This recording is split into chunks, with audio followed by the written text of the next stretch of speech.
Assalamualaikum warahmatullahi wabarakatuh. Perkenalkan, saya Ida Kurniawati, SPD dari SMA Negeri 1 Jember, mengajar mata pelajaran Bahasa Indonesia di kelas 11 Humaniora.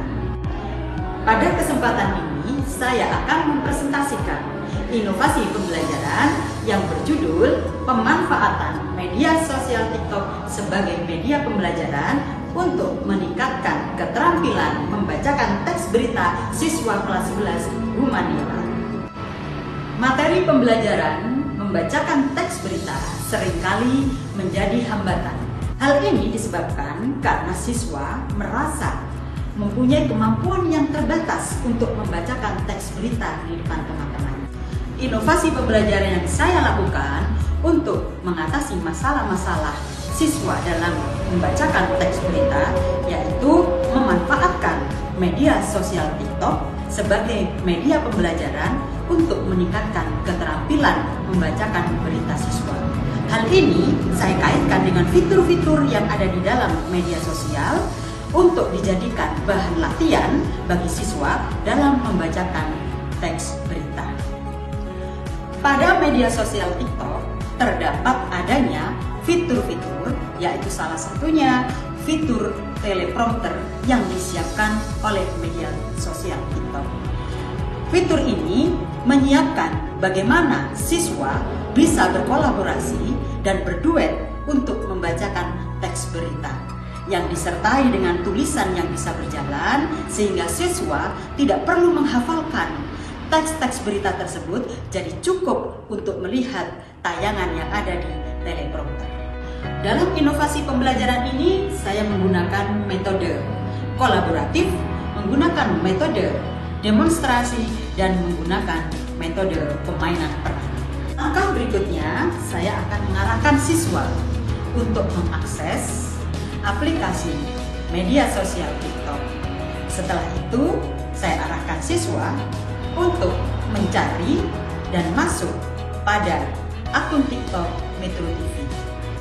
Setelah ditentukan model yang bertugas membacakan teks berita, maka kelompok tersebut menentukan satu orang yang bertugas sebagai kameramen dan anggota yang lainnya membantu dalam proses editing video sampai selesai.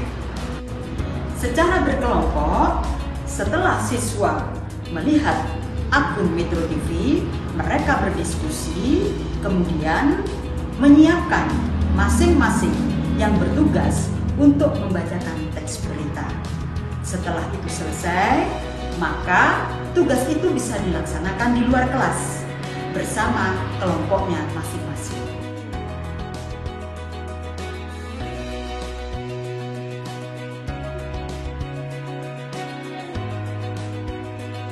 Selanjutnya, kelompok tersebut mulai memerankan tugasnya masing-masing.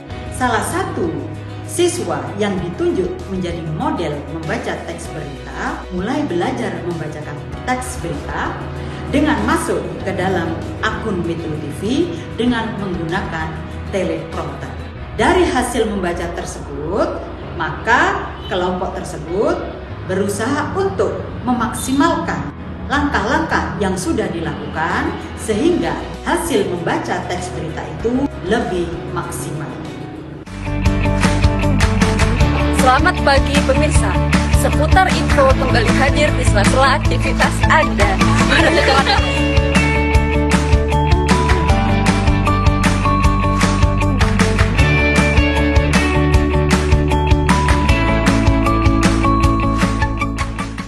Setelah pembuatan video selesai, maka anggota kelompok berdiskusi kembali untuk memastikan bahwa hasil video tadi siap untuk diunggah. Halo, saya Marcelina Tumundo. Di ulang tahun yang ke-23 Metro TV, kali ini kita akan menantang kamu untuk duet baca berita melalui prompter. Yang ada tanda bintangnya itu bagian kamu ya. Yuk kita mulai. Mahkamah Konstitusi akhirnya mengabulkan gugatan perkara terkait usia minimal calon presiden dan calon wakil presiden dalam Undang-Undang Nomor 7 Tahun 2017 tentang Pemilu. Permohonan ini diajukan oleh mahasiswa Fakultas Hukum salah satu universitas di Surakarta bernama Almas Sakibiru dan diterima MK pada tanggal 3 Agustus 2023. Almas yang berusia 23 tahun ini viral dan dicari-cari di media sosial. Alasan Almas mengajukan gugatan ini pun dipertanyakan para netizen. Almas mengaku gugatan ini diajukan untuk menguji ilmu yang ia dapat dalam perkuliahan.